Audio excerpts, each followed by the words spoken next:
All right, what's up, everyone, and welcome to the Fit to Fat to Fit Experience podcast. It's me, your host, Drew Manning, here today flying solo. So it's just going to be me today. Really quick, before we jump into today's episode, my guest today is Jay Kim. Now, Jay, he's joining me all the way from Hong Kong, you guys. He was born and raised in North Carolina, but he currently lives out there. So for those of you who don't know who he is, he's a full-time desk jockey and fitness hacker. He works with world-class athletes and other high performers to help them achieve the fitness results they need and shares his methods at hackyour.fitness. That's his website. The reason I brought Jay Kim on is because he has a really cool story, very relatable to a lot of people. He struggled with his physique his whole life. For the longest time, he wanted a six-pack, which is what a lot of guys want, right? He had trouble, putting on the muscle. He was following advice from men's fitness magazines and other gurus out there, trying to find what was optimal for him. And he never really achieved it. And it wasn't until the day that his wife, who kind of brutally said, you're going to the gym, you don't look like, you really go. And that just pushed him even further to finally find some ways to hack his fitness and finally get, ripped and shredded, about, under 10% body fat. And now he shares what he's learned with his clients and with us on the podcast. So very interesting episode. A lot of interesting gems here that, like I said, that are very relatable to a lot of people out there that struggle to get that physique of, wanting to be ripped and shredded. Today's episode is brought to you by everlywell.com. Now, you guys, everlywell.com is a company that I was super excited to be introduced to. And their services, I've been looking for their type of services for a long time. I've done a lot of, fitness journeys where I've had doctors monitor my blood work throughout the journey to monitor my health markers, right? But the problem is going to the doctor is very inconvenient, and you have to, make an appointment, sometimes wait a long time, draw a ton of blood, needles and things like that. And then you sometimes you have to drop it off at a lab, or they drop it off for you, and it takes 2 or 3 weeks, and then you get the results back, and then boom, you don't even really understand the results until you're in front of your doctor again, making another appointment for him to interpret it for you. And sometimes he knows what to do to fix it, and sometimes he doesn't, other than eat less or exercise more a little bit, depending on the doctor, right? The cool thing about everlywell.com, you guys, is they make blood testing convenient from your own home. So basically, you order the test online, it arrives at your door, you follow the easy to follow instructions inside the box, and you prick your finger, put a few blood samples in there, depending on which tests you want. They have about, I think, 7 or 8 different tests you can test for right now, and then you put it in the prepaid packaging. You either drop it off at a UPS store or schedule pickup, whenever it's ready, and then you send it off. And then within a few days, you get your results back emailed to you in an easy to understand format, with real suggestions on on what those numbers mean, right? And then how to improve them if you want to. Backed by scientific studies, very good advice. And like I said, easy to interpret, easy to understand for anybody out there that might not know anything about triglycerides or glucose levels, or your cholesterol or your hormones, your thyroid, your testosterone. And you can test all different types of markers, which are very important, you guys. I say this all the time. We need to become our own self-experimentation, and everlywell.com makes it so easy. So if you go to everlywell.com/fit to fat to fit, you'll get a 10% off discount on any of their services, any of their tests. I love it. So much more convenient for me. And I definitely recommend it to every single person to at least test your blood every 3 to 4 months, in my opinion, at a minimum, so you know what is working, what isn't working for you. So check it out, everlywell.com/fit to fat to fit, or use my code fit to fat to fit as well for 10% off. The next show sponsor is Quest Nutrition. Now, Quest Nutrition, you guys, we've been fans of them for a long time. We love their protein bars, their protein shakes, their protein chips. That's what they've been about for a long time, and they're kind of the kings in the industry is when it comes to those products. And I love those products, and I still use them to this day, just not as much as I used to, right? Now that I'm doing more of a keto diet, keto lifestyle, I shifted over to more of a high-fat, moderate protein, low-carb approach, which is why I love Quest is at the forefront of this keto movement, which is happening, where they are coming out with keto products that taste delicious, that are high in fat, moderate protein, low carb, so it fits the keto lifestyle, and the food tastes delicious. We're talking about chocolate bars, peanut butter fudge cups, chocolate mint fudge cups. They have cinnamon rolls. They have frozen meals that fit those macros that you're looking for in the keto lifestyle. And their crackers, you guys, are amazing. They taste better than Cheez-Its. I'm telling you, you got to check it out at questketo.com for those keto products, or you can just go to questnutrition.com for all their other amazing products. We're so grateful for our show sponsors, you guys. Otherwise, we wouldn't be able to do this podcast without them. So definitely go support us by checking out those two sponsors. All right, let's go hang out with Jay.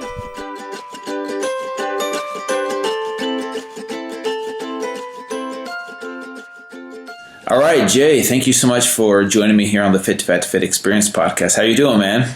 Great, man. Thanks for having me, Drew. I'm really excited to be on your show. Yeah, man. Excited to have you on, and all the way from Hong Kong, right? That's right. Hong Kong, it's 5:30 in the morning, but I'm an early riser, and so I'm happy to be awake and on your show. That's so cool, man. So I love to travel. Hong Kong, I haven't been there yet. And how long have you been out there? I've been out here since 2005, so over 11 years. I came out here for a job, and I ended up just staying and loving the city. And it's a lot of fun. There's the fitness industry here has developed massively since I first got here, so it's come a long way. But anytime you want to come out, you have an open invitation. Thanks, man. Yeah, I'll definitely need a guide of some type to get around. I wouldn't even know what to do out there. But you brought up an interesting point: the fitness industry out there versus what you see in the U.S. Like, are they like 10 years behind? Like, what is it like out there from your perspective? Oh man! So just to give you an example, this year was the first year that the Arnold Classic ever came to Asia. So I mean, everyone in the world knows who Arnold Schwarzenegger is, and he is a fitness icon, and he's been doing his classic around the world for years and years. And finally, they did Asia this year, and it was in Hong Kong. It was great. It was only a few months ago, and I went, and it was an unbelievable time. But when I first came here in 2005, there was probably 2 or 3 gyms, and it was just your standard gyms. And since then, now you can barely go a block without some sort of CrossFit box or fitness, a soul cycle type setup, or even a yoga studio. So they've gotten very smart and very enthusiastic about fitness here, and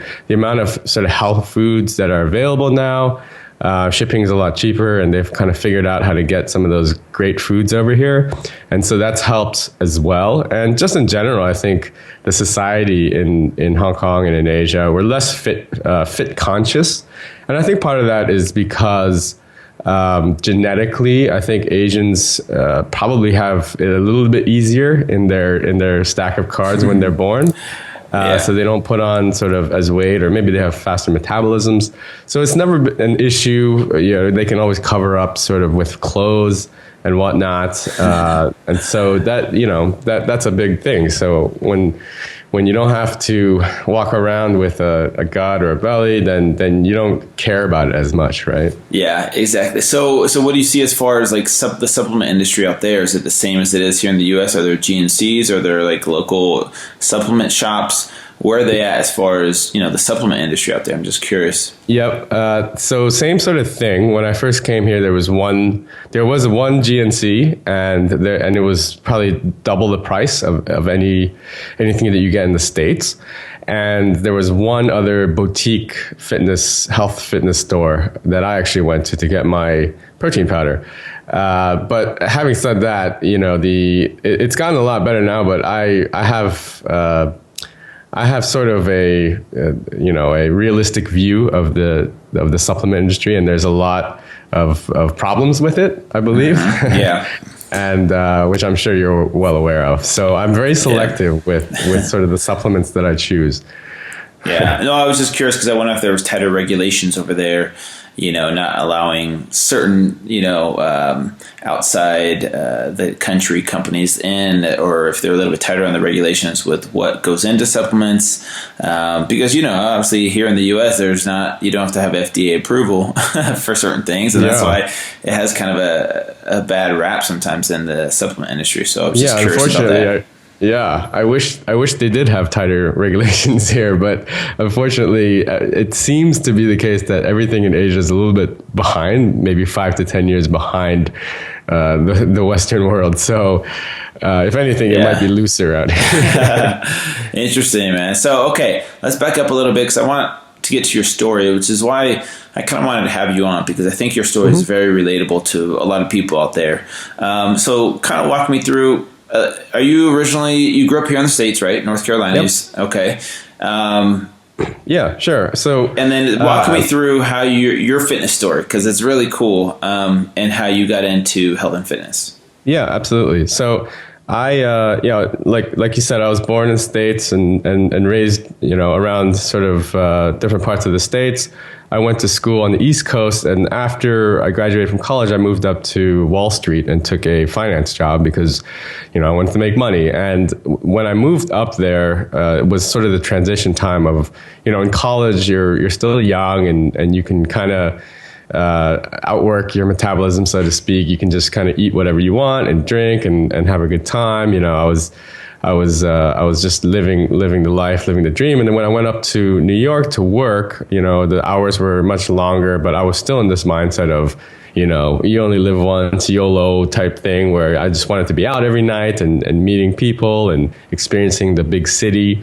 And so health and fitness was definitely nowhere on my radar. So my body fat started creeping up, and it wasn't until probably 2 years in, 2003, that I started getting serious about fitness, and more serious. And I was like, okay, I can't keep this lifestyle up. I'm feeling really, really ragged now, just from the constant going out and drinking, an unhealthy diet.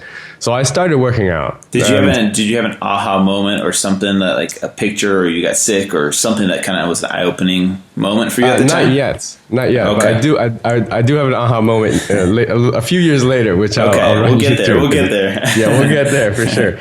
So I started working out, and it was mostly because I was on a 1-year assignment to Tokyo from my company. I was working for a company that doesn't exist anymore. It's called Lehman Brothers. They were an investment bank. Oh wow! They sent me over to Tokyo. Yeah. With a friend of mine, and so the two of us, we lived in the same building, and we went to the gym every morning before work, and so that was when I started my sort of morning ritual of working out. And I just felt much more energized during the day, and I really enjoyed it. And it was much easier because I had a workout buddy. So, and I had an accountability partner, which we know in the fitness world is key. So I started working out in the morning, but I still made zero progress. And I didn't know anything about diet and nutrition. I just thought that working out was enough. So this continued. I moved back to New York after a year, and basically same sort of thing. I worked out 3-4 times a week, usually in the morning, just focused on lifting because I hated cardio. And I thought that, I could somehow outlift the cardio aspect and somehow get a six-pack. So I was cherry picking workouts from Men's Health magazine and Muscle and Fitness, bringing them into the gym and reading them in between sets, that sort of thing. And I thought that was the way to do it. I thought those magazines were gold and the gospel. And I thought that if I read enough and I just worked out hard enough, then I would get there. So fast forward, I moved to Hong Kong in 2005, and then fast forward another 3 years, and in 2008, and here's the aha moment. Okay. So another 3 years on top, really bad nutrition. And now I was really focused on my career. So I was in a job where I was doing sales. So I had to be out a lot entertaining with clients. So that was sort of my priority. And the aha moment came for me initially in 2006 when my brother came out to visit. And my brother is, he's naturally more lean than me. And he was in the military at the time. He was in the Navy. He was a naval aviator. So he was much more into fitness than I was. So we were in the gym working out. And he kind of called me out, and he was like, you got to take better care of your body. You can't just come in here and lift and not do cardio and eat like whatever you want to and go out every night. you need to be more, you need to take it more seriously. And we got into a fight at the gym, not a big fight, but like, an argument, because I was like, you don't understand. Like, I have to go out every night for work. This is my career. You have no clue. This is really important. Look, when I make my money, I'll hire a trainer and I'll get fit then. Okay. So, but that planted a seed in my head in 2006. So 2 years later, 2008, and this is kind of funny because the company I was working for then also doesn't exist today. So I don't really have a great track record. Yeah. So the company was called Bear Stearns. Oh my gosh. It went down. Yeah. And so in 2008, I finally realized that, look, I need to get serious about my health and fitness, and I have no excuse now because I don't have a job. Yep. So I basically said, look, 2008, and it was the summertime. I said, for 3 months, I'm just going to stop drinking, stop eating all the unhealthy food, and I'm just going to do it. I have to do this. And I kind of recalled that tiff that I had with my brother in the gym, and it was basically my aha moment because I really didn't like the way I looked. It was to the point where I couldn't hide my gut anymore when wearing a shirt. And so that was it for me. That was the tipping point. So I basically committed to taking 3 months, and actually quitting booze for me was a big thing because back then it was just part of life, right? Yeah. And so when I made that mental step, to stop drinking and be more focused and serious on fitness, that's when I saw the changes happen. Yeah. So this is quite interesting because I made a lot of progress. So I cut, probably about 15% of my body fat. And so I was down to sort of the high teens at that point. And then I started working again. And so the next sort of 5-6 years was this second struggle that I had, which was where I basically tried every single type of workout because I wanted to look like you. Like I wanted those 6-pack abs. I wanted to be like a Men's Health Fitness cover model, and I could never get there. I always had this sort of kind of spare tire that, like, when I sat down on a bench, you could see the fat, creeping around your stomach. And it really, really bothered me and so I thought that I could just outwork it, just do more cardio, do 2-a-days. I got P90X and Shanti on Insanity, and I did everything. I tried everything, CrossFit, I did SoulCycle, everything, you name it, I tried it. And it wasn't until 2014 where I was just exhausted and I was miserable, and I was in this yo-yo pattern where I would be pretty lean during the week, and then on the weekends I'd go out and have a big night out, and I would just rebound and my weight would go back up, and I was stuck in a vicious cycle. So, and it was then when I finally I took a step back again, and I was like, something's not right. I'm all for effort, and I'm all for working hard and working and doing what it takes to get results. But after 6 more years of giving it max effort, I realized, hey, you know what? I'm not doing something right, because for a normal person, this, working out this hard and this long, you should get a lot more results. So finally, the second aha moment was my wife, actually, my lovely wife, who is actually a genetic freak, I call her, because she can eat and drink whatever she wants, and she's super thin and just has the best physique. And she was just born, she hit the genetic lotto or whatever. So that's cool. One day I'm getting ready for work and I'm showering, and she walks by and just makes a passing comment saying, for someone that works out all the time and and eats as well as you don't look that ripped. And she just walked by saying it. Wow. It's a very passing comment. Wow. And it really, really hurt. Yeah, I can imagine. And it hurt because it was true. It was so true. She just basically called me out. All the effort that I had put into my physique, and all the sort of counting calories and weighing my foods and this, that, and the other, and working out 2-a-days. It was all, it wasn't working. And, and my end goal and end result that I had was nowhere near what I wanted. So there was a huge divergence there. And finally, after she called me out, I was like, enough's enough. I had to figure out what's going on. So I started really digging in deep, and I once again committed. I was like, I'm off the booze. And this was right when my wife sort of gave birth to our first daughter. And it's a good lifestyle change for me too, because I was like, okay, I don't need to be out all the time, and I want to be more around, and I just want to be healthier for my kids, you know? Yeah. And so that was it. And so that's when I sort of hacked fitness. I figured out exactly what I was doing wrong, and I realized that I had what was, you know, it was called syntax error is how I used to describe it, because I sort of had all the elements. You know, you kind of learn bits and pieces. You have to, you know, lift, you got to do a little bit of cardio maybe, you have to eat right, count your calories, you know, track your macros, but I wasn't doing it in the right combination. And that was the key. That was the big reveal for me. So what exactly did you do as far as you mentioned tracking macros? What was what did you figure out, or what did you, what worked for you? So basically up until that point, so in 2008, when I sort of learned, educated myself on nutrition, I'd only focused on the quality of food choice part. Mm-hmm. So before then, I was I was clueless. I didn't know what was. I thought that a salad with dressing loaded with calories, I thought that was healthy, right? So it was a classic amateur mistake. That's fine.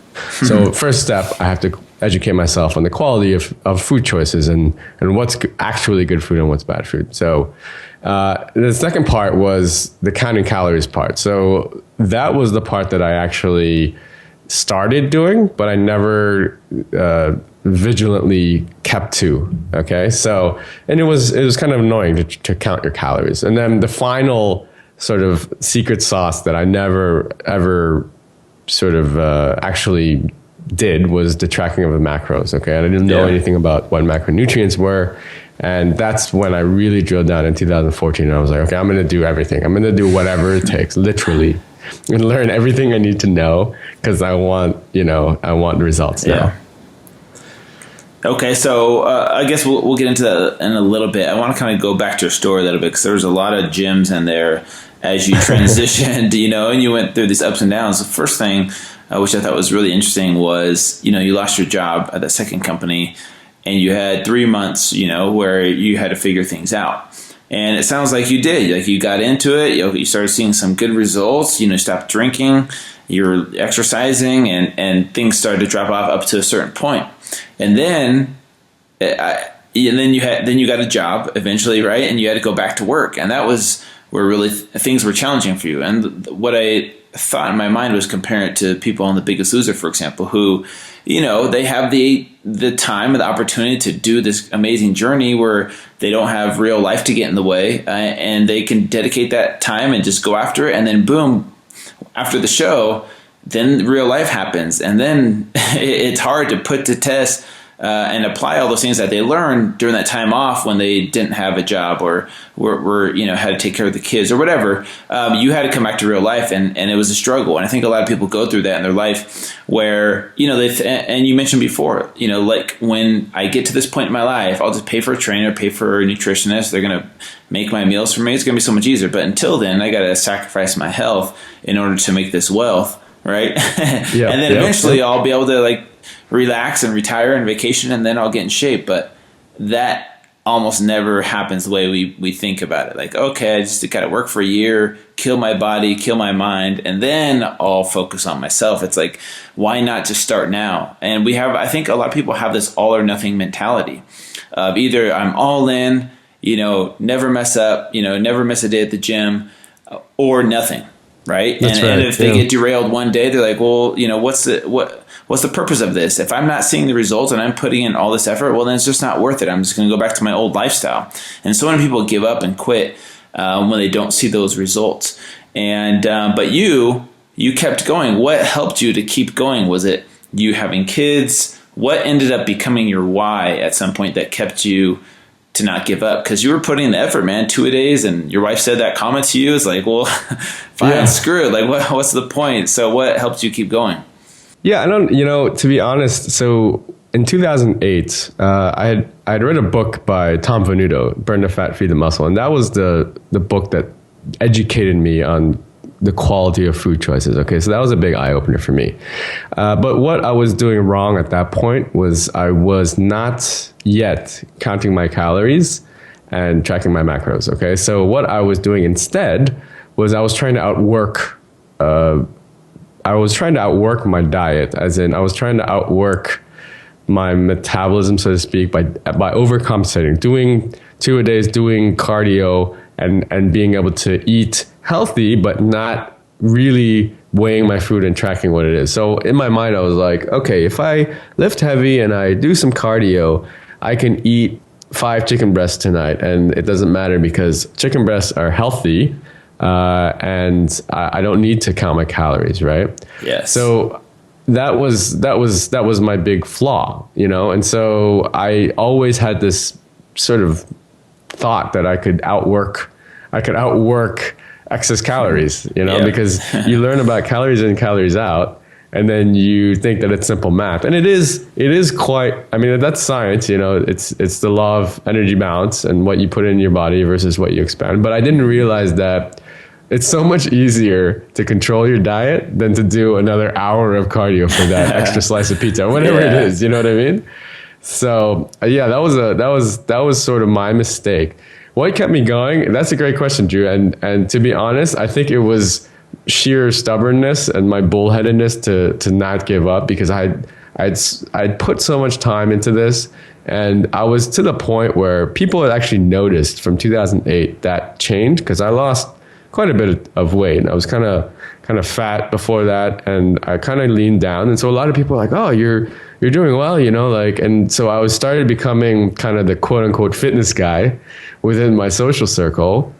But it was to the point where I knew I was healthy and I knew sort of the science behind it, but I was still, at the end of the day, if I walked out to the beach, I'd be embarrassed to take my shirt off because, you know, I mean, if you are really the fitness guy, then when your shirt comes off, you should have that 6-pack. You know what I mean? Yeah.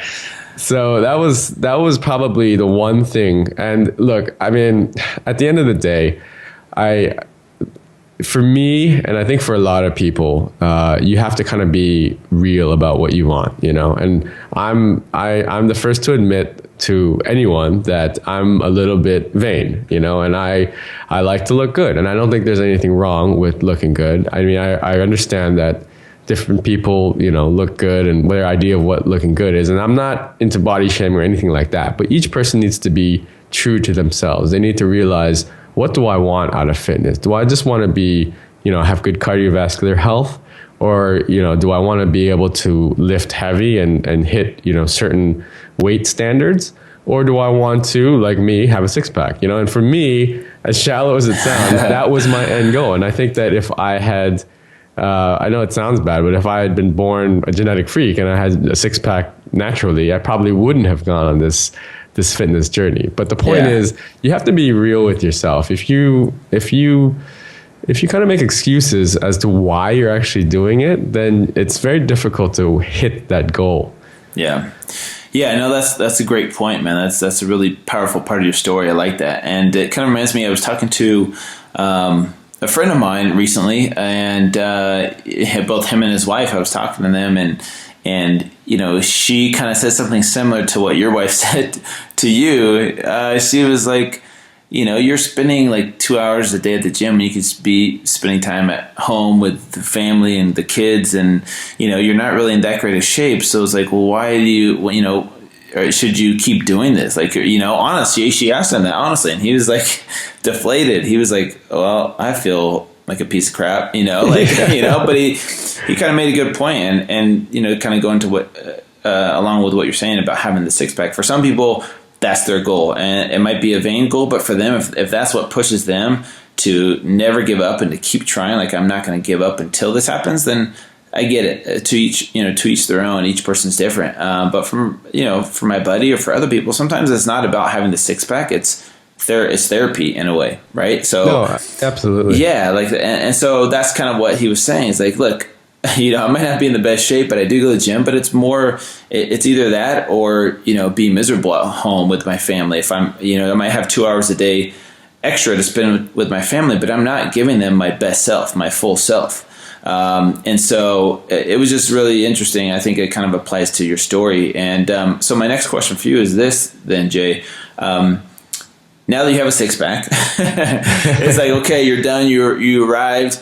Now what? How do you stay motivated to maintain that? Like, are you worried about losing it, or is there another goal in mind that you're trying to hit? Because I feel like from my own experience, and even me, I get this way. I get burnt out. If my goal is just to look good, yeah, I can do that, but I feel like it burns out. Like, I need to set new goals throughout the year to keep me motivated, because then otherwise it's like, yeah, I could kind of get away with this here and there and maybe bump up to 10 and 12% body fat and still look okay. But I feel like unless I have a specific goal, like a Spartan race or a Tough Mudder, I kind of, it's hard to stay motivated. What do you do now, like that you have the six pack that you've always wanted? Now what? Yeah, that's a great question, Drew, because you're absolutely right.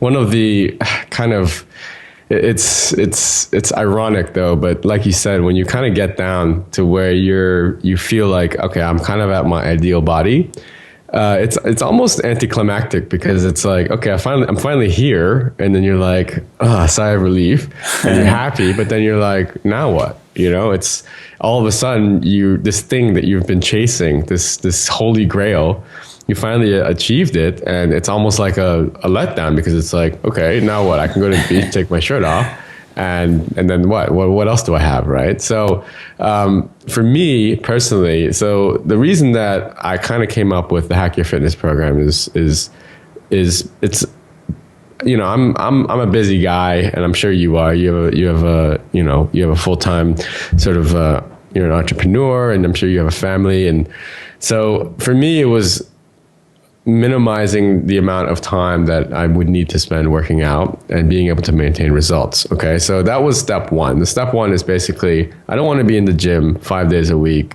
60 minutes at a time. I want to compress it to the point where I can literally, hack fitness, where it's literally the minimum effective dose of fitness that I need to do to look good. Okay, so that was goal number one, and then I can kind of focus on other areas of my life.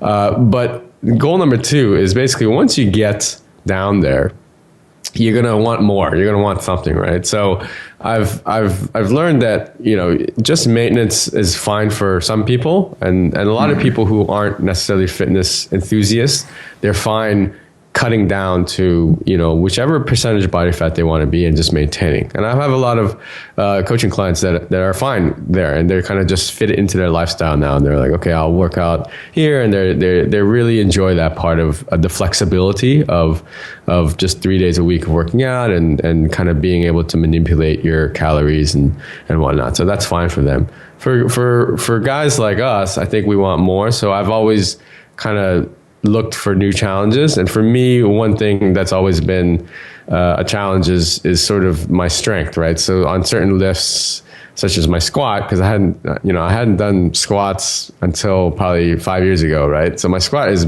massively lower than the rest of my compound lifts. And so that's always been a sticking point for me. So what I've done is done specific programs afterwards, like, a focus program to try to get that weight up.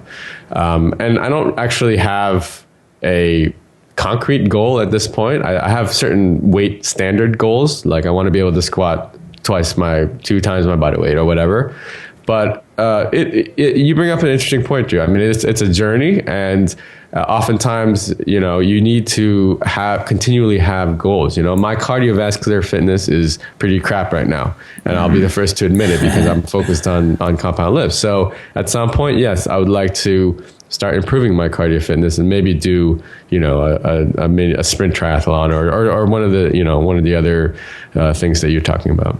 Yeah. Okay. That's great, man. And I think it's something that I think we all go through, because I think so many people look at people who are already fit and it's like, well, dude, you're done. Like, you don't even need to, it's like, no, man, it doesn't work that way. You gotta fight to get it. You gotta fight to maintain it. Either way, it's hard path you choose. So choose your hard, right?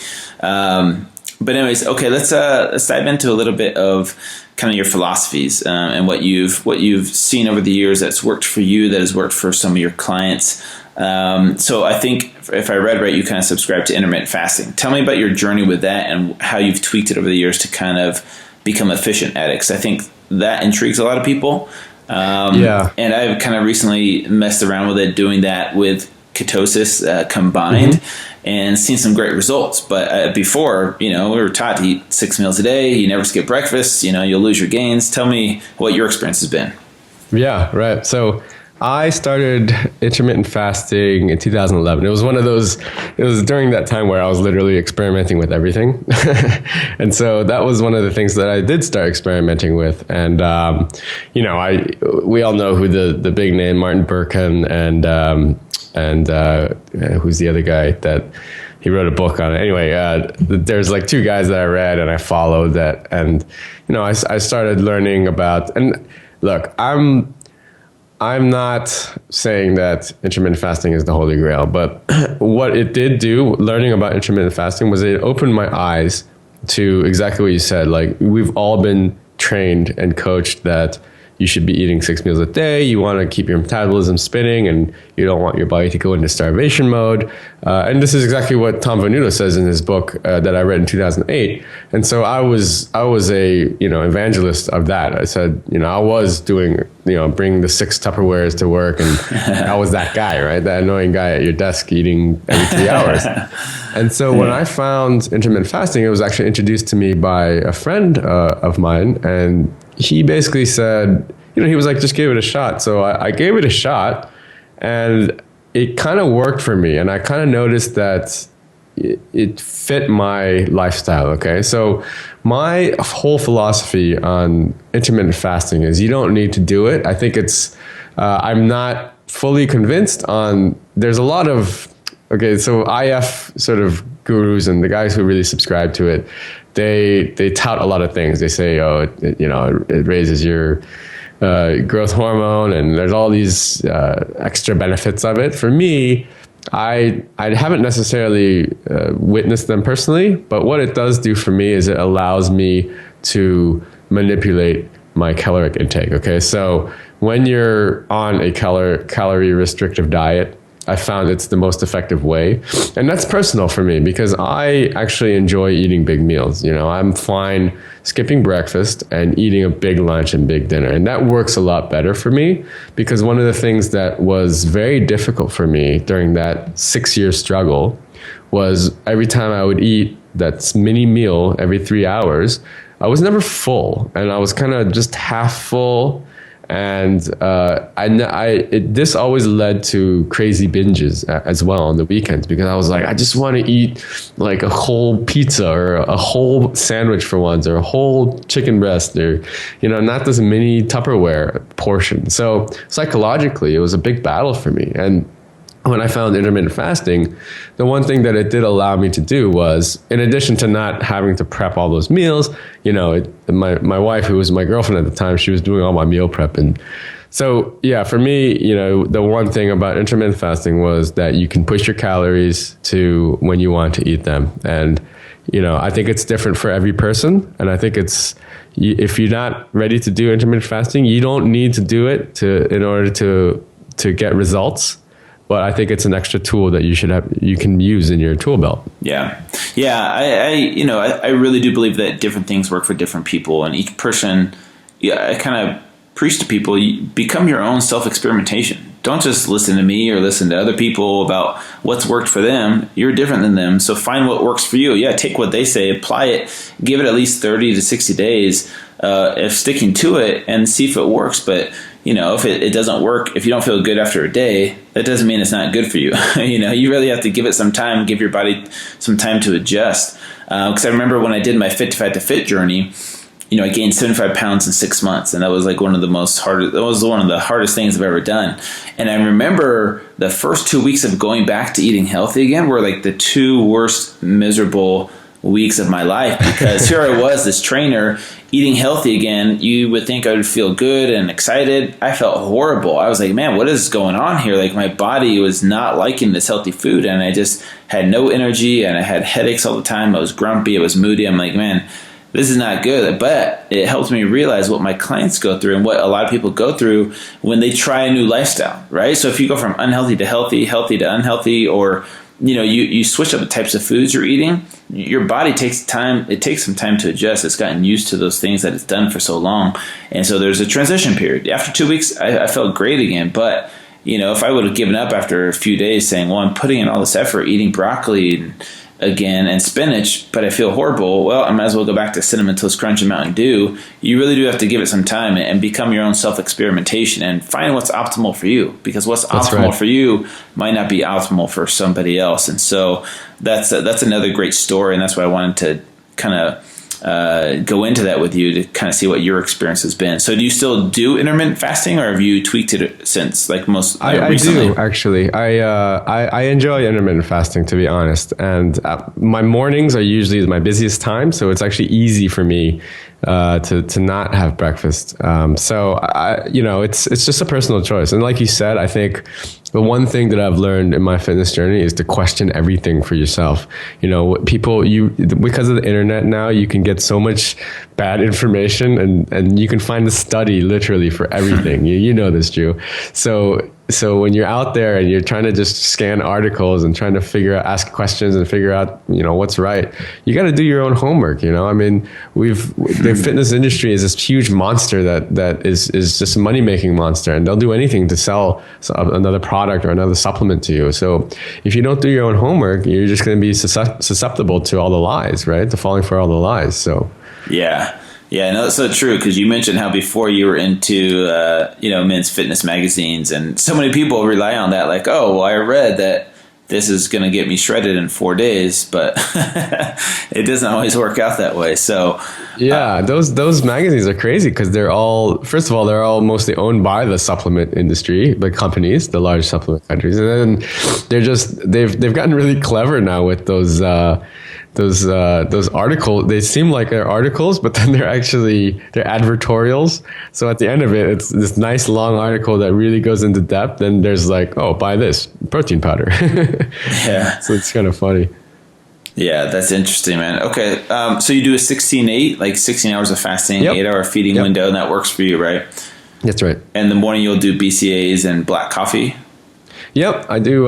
So I kind of subscribe to Martin Berkhan's, lean gains methodology, which is, like you said, 16-8. I do BCAA and black coffee and sparkling water if I need to. But it's you kind of get into this habit and your body adjusts. It takes a while. I mean, like you said, when you're going through your transition, it takes probably 2 weeks. Sometimes it takes a little bit longer. Some clients it's really difficult with, and they're like, they're like counting down. They're talking to me on chat, and they're like T-minus 1 hour, like an inmate getting out of jail. Yeah. And other guys, they have no problem with it. The other guys, it's a breeze for them. So each person's different. Does your wife do it too, or what does she do?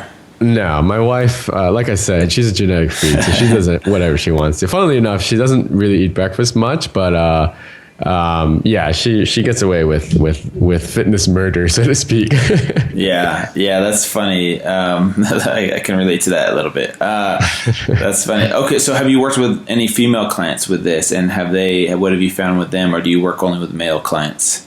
Yeah, so predominantly I work with males. I have worked with females before, and basically what I've found is, the main difference between females and males is the amount of testosterone that a woman has. So you hear it all the time, I'm sure, women, I don't want to get bulky, this sort of thing. And so I think the hardest part is actually the education part, and for me, I've always sort of been an advocate that 85% is sort of diet and nutrition, and 15% is actually the mechanics, like working out and going to the gym. And so what I really need to spend more time on with female clients is educating them that, look, lifting heavy it won't get you bulky. What will get you bulky is if you just have too high a level of body fat, And there's a famous celebrity trainer called Ben Bruno that I kind of send his link, because he trains Kate Upton, that swimsuit model. She does like deadlifts, and trap bar deadlifts and all this cool stuff. So I always reference those videos, and they're like, "Oh, really? Wow!" And she looks great, right? So and yeah, so and then the other thing with women, I feel like that's a challenge. Is a lot of times the diet restriction is a bit harder, and I think and I think your wife is in the fitness industry, so she's probably well aware of the nuances between men and women. But a lot of times for guys, if you just tell them, okay, let's do this, and you stick to this and don't cheat, then they're okay with it. But I think for women, it becomes more of an emotional journey, an emotional decision for them. So there's more hand-holding that needs to be done there. And so that part is also slightly different for women. And then, of course, with that, there's a slight shift in sort of the macronutrient balance. So they're less sensitive to fat, versus carb and whatnot, versus, as opposed to men. So, but, more or less, I tell them to do the same sort of stuff. I mean, it's basic, once they're educated on the laws of energy balance, macronutrient balance, what good food choices are, what bad are, and in that order of priority. And then they learn the compound lifts, they're pretty much good to go, and they've had very, very good results. Yeah, no, it's good to hear that, especially you talking, especially with your female clients, promoting, lifting heavy weights versus cardio, because I think so many women just have it ingrained in them that they're going to get bulky, and that cardio is the quickest way to lose weight, but yeah. I think it's slowly shifting. Most trainers, most coaches out there are getting their female clients to embrace this type of lifestyle of lifting heavy and not being afraid of it. Obviously with the proper technique and proper form and even proper coaching too. But I still think there's still a long ways to go, because you see, not the Kate Uptons, but other, female celebrities that, yeah, they do, they go on a calorie deficit and they starve themselves, and they do cardio, and that's the quickest way to lose weight for them. But unfortunately, that doesn't work in the long term, right? Yeah. And what's funny, Drew, is that I always catch myself, because for fitness guys like us, we're in and out, day in and day out. We read the stuff, we're in the business. So we're very on the cutting edge of sort of the trends and what's real and what's not, and the science versus fact versus fiction. But I have to keep reminding myself that most of the people in the world don't know as much about fitness as we do. And that's why I'm always shocked, because, I have to always remember to bring my level down, to make sure that, when I sort of start teaching people about health and nutrition, you don't want to be like, what? You don't know that, salad dressing is bad for you? You don't know anything about calories? And we kind of take it for granted because we've been doing it so much. But the majority of the people, even in sort of developed markets that I speak to, they're kind of behind on the whole fitness thing. So I guess it's part of the whole fitness crusade. We want to keep spreading the truth, right?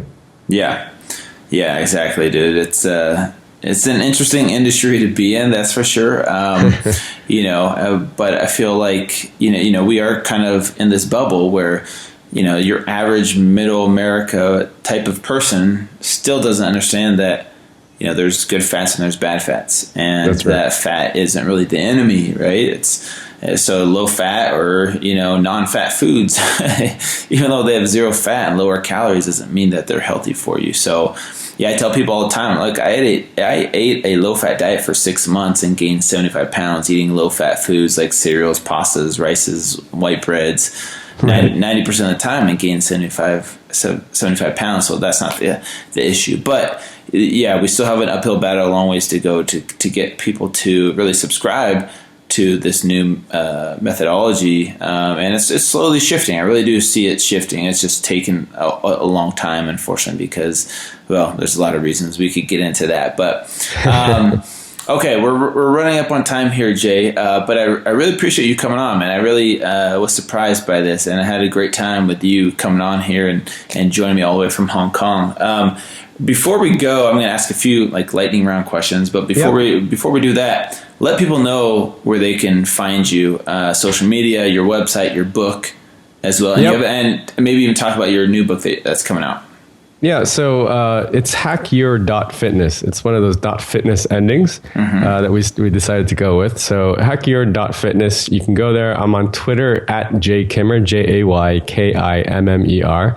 And, I would just encourage people to, if they're interested in what is Hack Your Fitness and what's the minimum amount of time that I need to spend and to get results, I have a 13-page guide that I give, it's all information's there. And it teaches you all the basics you need to know: energy balance, macronutrient balance, food choices, even the workouts, what to work out, a compound list 3 times a week. And it's all there in a 13-page document that you can download for free. So just go check it out, and I'm all about giving away as much stuff for free as possible. And you can basically download that and you'll be on your way, So that's where I am. Yeah, no, I think that's great, man, because hacking yourself, or biohacking is what it's called. It's so popular nowadays because people want the quickest results with the least amount of effort, right? So what's going to give people the most bang for their buck, so they can get back to their busy lives and do other things. And I think it's super popular nowadays. Yeah, and just to clarify though, Drew, I know you say biohacking. This actually is nothing about biohacking, and the reason that I say hack is because it is the shortest way to learn sort of the real truths about fitness. I don't want anyone in your audience to get mistaken that this is like a Tim Ferriss experiment or something where you just control your bio levels or whatever. But I mean, this is real stuff that you can learn, and it'll be with you for life if you learn these lessons. So that's my goal, basically. Yeah, that's cool, man. Well, I appreciate that. We'll have all that in the show notes. And awesome. Okay, really quick before I let you go, I got to ask you a few questions, man. Yeah. Okay, so you said you were out of shape before. Yeah. How much did you weigh? Do you remember? So at my peak, I was 185. Okay. And just for context, right now I'm about 153. So okay, so that was all body fat. Okay, so obviously my brand Fit Fat to Fit, consists of me gaining weight, and then that's what my TV show's about, right? We have these trainers who gain the weight. Would you ever do that? Would you ever, now, where you're at now in your life, would you ever purposely gain weight and see if you could do it? Yeah, I funnily enough, after my last cut, I went on a bulk, quote unquote bulk, and I'm trying to experiment with some bulks, because in the past it's always been sort of the dirty bulk where you just take as many calories as you can and try to lift as much. So I'm trying to actually streamline that into figuring out exactly how much extra calories you should be able to eat. But yeah, I mean, I definitely would do something like that for the sake of science. I mean, I think one of the things that I realized is it's ironic when I talk to people that I'm saying I'm on a bulk, and people that are on my cutting program, and I tell them, there's an unseen psychological pain that you go through when you start eating, and they're like, but you get to eat so much more. And I'm like, yeah, but then when you start seeing that body fat creep up, it's really, really psychologically like detrimental. It's like after all the struggle you've gone through to go down, and I'm sure, Drew, you of all people know how difficult it is psychologically seeing yourself get big, right? Yeah, exactly, man. That's the hardest part, was the mental and emotional toll it took on me. So that's interesting. Okay, next question. What's your favorite cheat meal type of food that's like your biggest temptation? You know what I'm saying? Oh man. So I'm a big pizza and burger guy, and steak. So those are probably my 3. If I was going to jail, like 25th Hour, that movie, I think those would be my last 3 meals. Gotcha. That's funny, man. And they have all those foods out there in Hong Kong, right? Yeah, they do. They don't have great pizza, but there's a couple good burger joints. They have really good steakhouses here. So all the chains that you know of in the States. So those I kind of reserve those for special occasions. Yeah. Okay. Shoot, what was the next question I was going to ask? It was a really good one too. What is, in your opinion, what is the most important lift, like the biggest bang for your buck as far as lift goes, like one exercise if you had to choose one? Yep. It's hands down, without question, the squat. just the back squat, barbell squat. And I think the reason is because it works more sort of muscles in your body in one single exercise than anything else. So it's kind of counterintuitive. And for the longest time, I refused to do squats. I avoided it. I hated doing legs. And once you start doing squats, you realize that it works almost your entire body. Your upper body is under a load. Your entire posterior chain, which it's called, it's like your whole core and your hips. That whole region gets exercised, and it's just a great exercise to do. And you realize when you start squatting heavy, your heartbeat goes up. Your heart's beating out of your chest. And it's a perfect workout. So if that was the one thing that I could do, I would go even a step further. If there's one regret that I have in my entire fitness journey, is not squatting earlier, not starting to squat earlier, which I only started probably 5 years ago. Yeah. Any interesting foods out there in Hong Kong that you fit into your meal plans?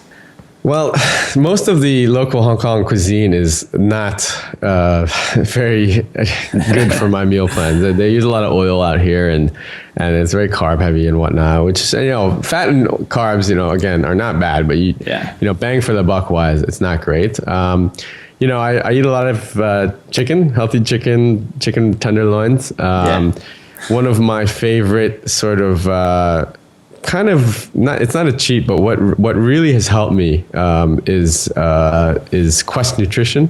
Yeah. And they deliver via the company called iHerb. And man, when I found Quest, it was just a game changer for me because when I follow Tom Bilyeu a lot because he does a lot of great work. And when I kind of heard his story and then how they created Quest and then I looked at their products, they were basically the best.